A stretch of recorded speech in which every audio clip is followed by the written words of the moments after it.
eu gostaria de compartilhar com vocês, caros formandos, aquilo que eu chamaria de os 10 mandamentos do teólogo.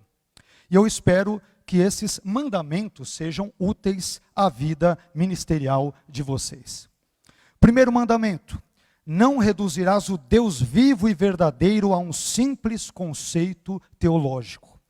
É verdade que Deus é o maior ser que pode ser concebido pela mente humana, mas lembrem-se de que Deus é muito mais do que uma mera ideia, um mero conceito.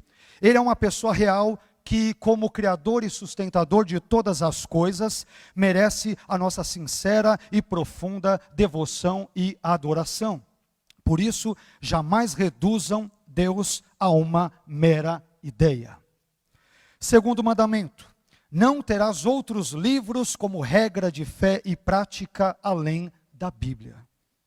Seminaristas e teólogos costumam ler muitos livros sobre a Bíblia, o que é bom, mas, vez por outra, acabam deixando a leitura e o estudo da própria Bíblia de lado, o que é ruim.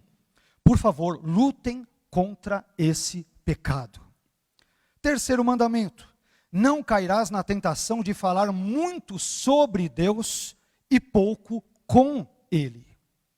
Existem teólogos que são muito hábeis em discursar, escrever e pregar sobre Deus, mas que raramente investem tempo falando com Ele. Portanto, não permitam que o labor teológico afaste vocês da prática necessária da oração. Um teólogo que fala sobre Deus, mas que não fala com Ele, é uma fraude.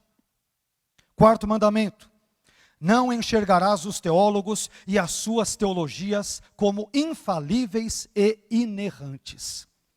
Teólogos e teologias, por melhores que sejam, não são infalíveis, não são inerrantes. Nós acreditamos que somente a Bíblia é inerrante e infalível, e isso nos seus autógrafos. Sendo assim, tomem cuidado para não atribuir aos teólogos e às suas teologias uma perfeição que eles simplesmente não possuem. Quinto mandamento: não permitirás que o tecnicismo teológico roube de você a linguagem simples da fé. Dias atrás eu postei o seguinte pensamento nas minhas redes sociais: se Jesus tivesse perguntado aos teólogos: quem vocês dizem que o Filho do Homem é? Ele possivelmente teria obtido a seguinte resposta: tu és o clímax da revelação especial, és o transcendente imanente, o já e o ainda não, és o conteúdo apofático e catafático do querigma, és, em termos encarnacionais, o mistério da união hipostática, és um dos ilustres participantes da pericorese. Em vez de se perderem com essas terminologias teológicas, aprendam a dar a mesma resposta que Pedro deu: tu és o Cristo, o Filho do Deus vivo. Isto posto, cuidado para não se tornarem influentes apenas nos ciboletes técnicos da teologia e se tornarem analfabetos nos chiboletes simples da fé.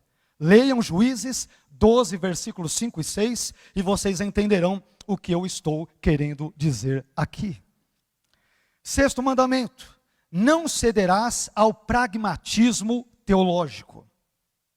Pragmatismo teológico é o nome dado ao pensamento segundo o qual a validade de uma teologia é determinada pelo seu bom êxito prático.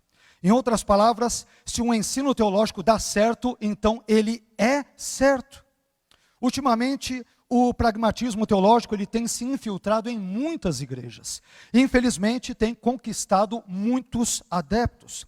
Mas, tão cedo quanto no 5º século da nossa era, um teólogo chamado Vicente de Lérins já buscava defender a verdade cristã através daquilo que ele conceituou como ortodoxia.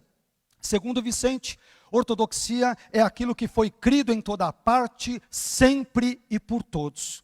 Diante disso, não permitam que o pragmatismo teológico afaste vocês das Escrituras e do seu ensino, que foi crido em toda parte, sempre e por todos os cristãos. Sétimo mandamento: não separarás a ortodoxia da ortopraxia. Crer nas doutrinas corretas, mas não agir de forma correspondente às mesmas, não serve para nada. Se você crê que deve amar a Deus acima de todas as coisas, e o seu próximo como a você mesmo, mas não ama, então tal crença é estéril. Se você acredita na necessidade do arrependimento dos pecados, mas não se arrepende dos seus, então sua fé é inútil. Sendo assim, seja ortodoxo, mas seja também ortoprático. 8º mandamento: não viverás alienado da realidade à sua volta. Segundo o teólogo suíço Karl Barth, um teólogo competente é aquele que tem em uma das suas mãos a Bíblia e na outra mão o jornal do dia.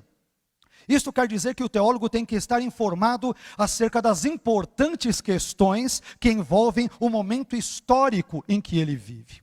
Por isso, olhem sempre para o retrovisor da história bíblica, sem se esquecerem de olhar, contudo, para o para-brisas do presente em que vocês vivem. 9º mandamento: não cometerás o erro de achar que somente a sua teologia é ortodoxa e que toda teologia alheia seja heterodoxa.